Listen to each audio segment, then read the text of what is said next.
रामचरित्र सुनो या हनुमान चरित्र सुनो, पर कथा सुनेंगे तो कथा सुन सुन कर कान पकेंगे। जब बार बार सुनोगे किसी के बारे में तो स्वभाव बस आंखें देखने को तड़पेंगी। जो प्रेम होता है वो ऐसे ही होता है। किसी के बारे में सुनो, बहुत अच्छे आदमी हैं, बहुत बढ़िया आदमी हैं, बहुत भले आदमी हैं, कहाँ के हैं, बिहार के हैं, कहाँ रहते, रामनगर में रहते, अच्छा हम भी यहीं पास में रहते, चलो देख ले, तो देखने का मन करेगा।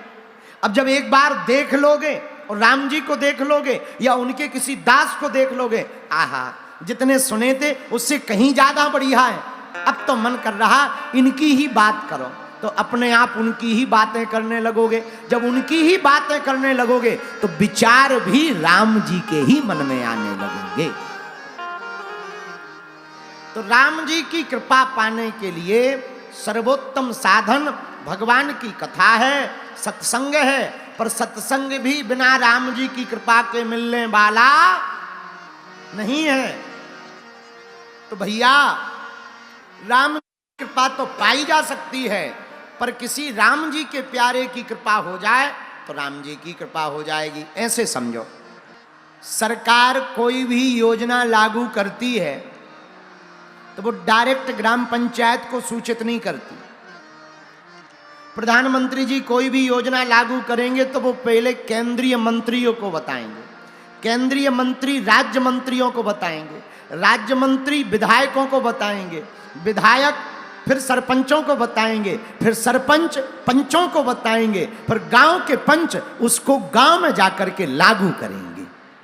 उसी प्रकार बड़ा सर्वोत्तम उपाय है, बहुत सरल सा उपाय है। कोई राम जी का प्यारा, कोई राम जी का भगत हमारा अपना बन जाएगा तो भैया हमारी बात डायरेक्ट भले ही राम जी तक ना पहुंच पाए, पर गुरुदेवों के माध्यम से, उन संत के माध्यम से हमारी पुकार राम जी तक पहुंच जाएगी। और जब उन पर राम जी की कृपा होगी तो हम पर भी हो जाएगी। बोलो सीताराम, सीताराम। जोर से बोलो, और जोर से बोलो। एक बात और सुनो, भागवत जी में एक बड़ी प्यारी कथा है, गज की और ग्राह की। हाथी के पैर को मगरमच्छ ने पकड़ लिया, हाथी रोने लगा, आंखों में आंसू भरे। मगरमच्छ की हाथी की लड़ाई हुई, गज की और ग्राह। हाथी को पानी में वह मगरमच्छ खींचने लगा। परिवार वालों से मदद मांगी, कुछ लोगों ने मदद दी। जब बाद में पता लगा इनका बचना मुश्किल है तो परिवार वाले भाग गए। जब जाने लगे तो हाथी ने पूछा कहां जा रहे हो? परिवार वाले बोले अब तुम्हें तो मरना ही है, तुम्हारे चक्कर में हमारे बाल बच्चे क्यों भूखे मर जाएं।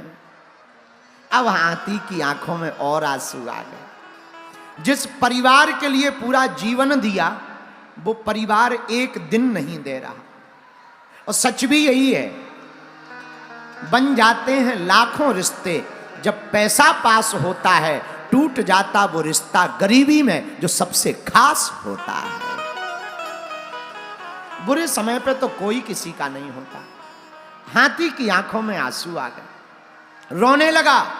रोते रोते उसे अंत में यही विचार आया कि जिसने पूरी दुनिया की मदद की, क्यों ना हम उसी परमात्मा को पुकारें। बोलो सीताराम, जोर से बोलो।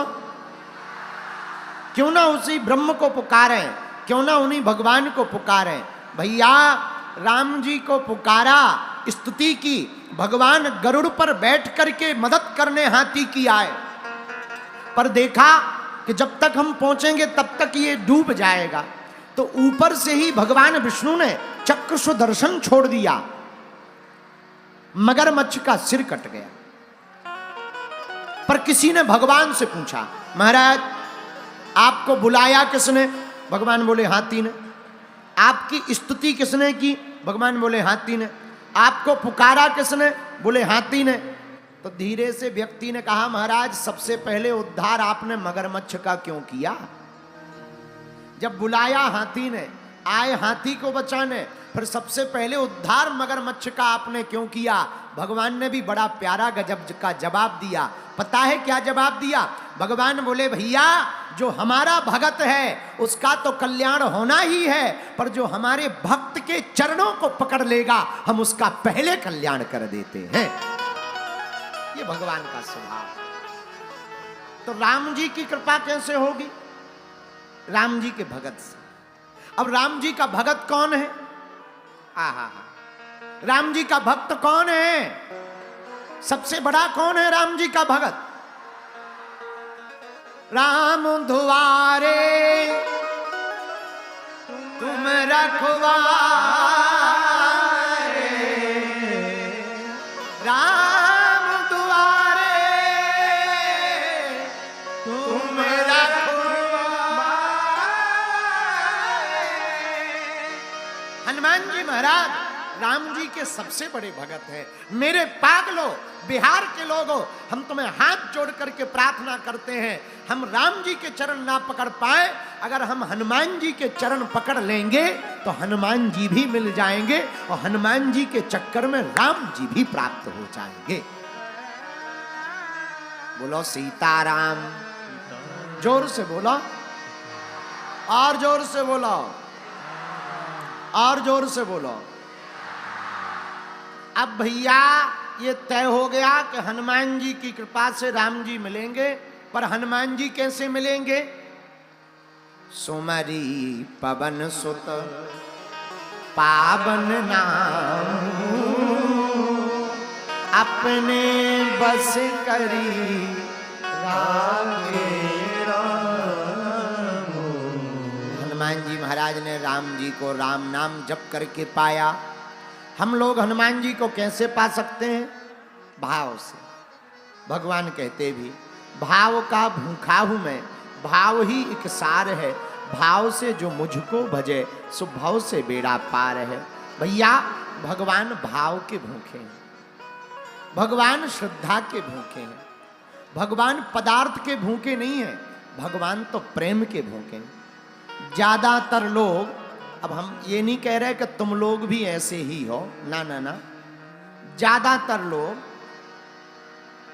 मिठाई चढ़ा देते हो, कहते हैं लो हमने तो भगवान को भोग खवा दिया, लो हमने तो प्रसाद दे दिया, अब हम तो पुण्यात्मा हैं, हम तो 1.25 किलो मिठाई चढ़ा दिए हैं, हम तो 1 किलो लड्डू खवा दिए हैं हनुमान जी को, अब हमारे सब पाप मिट गए। ठटरी के बरे।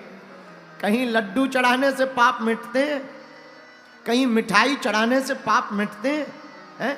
क्या हनुमान जी तुम्हारी मिठाई के भूखे बैठे? क्या हनुमान जी तुम्हारे लड्डू के भूखे बैठे? क्या हनुमान जी तुम्हारे नारियल के भूखे बैठे? अरे हमारे हनुमान जी प्रसाद के भूखे नहीं हैं, हमारे हनुमान जी तो प्रेम के भूखे हैं। जो प्रेम से इनको भजेगा वही हनुमान जी को पाएगा। प्रेम के भूखे हैं हनुमान जी, भाव के भूखे हैं। भाव से तुम हनुमान जी को भजोगे सो पा जाओगे। भाव प्रबल हो गए, संकल्प दृढ़ हो गए तो राम जी को आना ही पड़ेगा। किसको आना पड़ेगा? जोर से बोलो।